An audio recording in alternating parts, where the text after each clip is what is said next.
বরবাদ মুভির এখন পর্যন্ত বক্স অফিস থেকে গ্রস কালেকশন কত কোটি টাকা? বরবাদ হিট নাকি সুপারহিট হয়েছে? প্রথম 8 দিনে বরবাদ কত কোটি টাকা গ্রস কালেকশন করলো? জানাবো সবকিছুই বিস্তারিত। তো চলুন আর বেশি দেরি না করে মূল টপিকে যাওয়া যাক।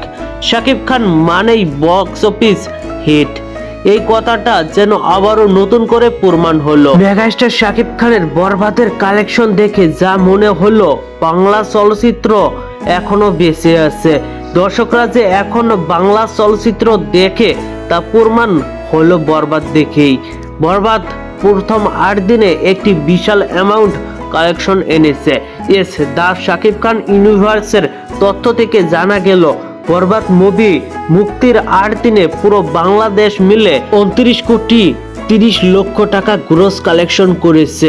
এখানে মাল্টিপ্লেক্স ও সিঙ্গেল স্ক্রিন দুটোটাই যুক্ত। অনেকেই হয়তো বলতে পারে বাংলাদেশে সিঙ্গেল স্ক্রিনে তো বক্স অফিসের হিসাব পাওয়া যায় না।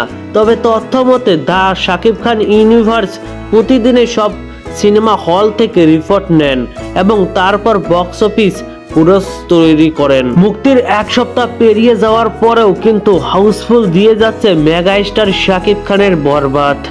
মাল্টিপ্লেক্সে এখনো প্রায় সংখ্যক শো হাউসফুল যাচ্ছে সিনেমাটির। এটা সত্যি বাংলা সিনেমার জন্য শুভ লক্ষণ। এখন আরেকটা কথা সবারই জানার ইচ্ছা, বরবাদ কি আসলেই হিট নাকি সুপার হিট হয়েছে? হ্যাঁ, বরবাদ ইতিমধ্যে সুপারহিট ব্যবসা করেছে, কারণ বরবাদের বাজেট 16 কোটি টাকা এবং গ্রস কালেকশন করেছে 29 কোটি টাকার উপরে। তাই বলতেই পারি বরবাদ ইতিমধ্যে ব্লকবাস্টারের পথে হাঁটছে, সুপারহিট হয়েছে ইতিমধ্যে। এভাবে আরো 2 সপ্তাহ চললে ইন্ডাস্ট্রি হিট হবে নিশ্চিত।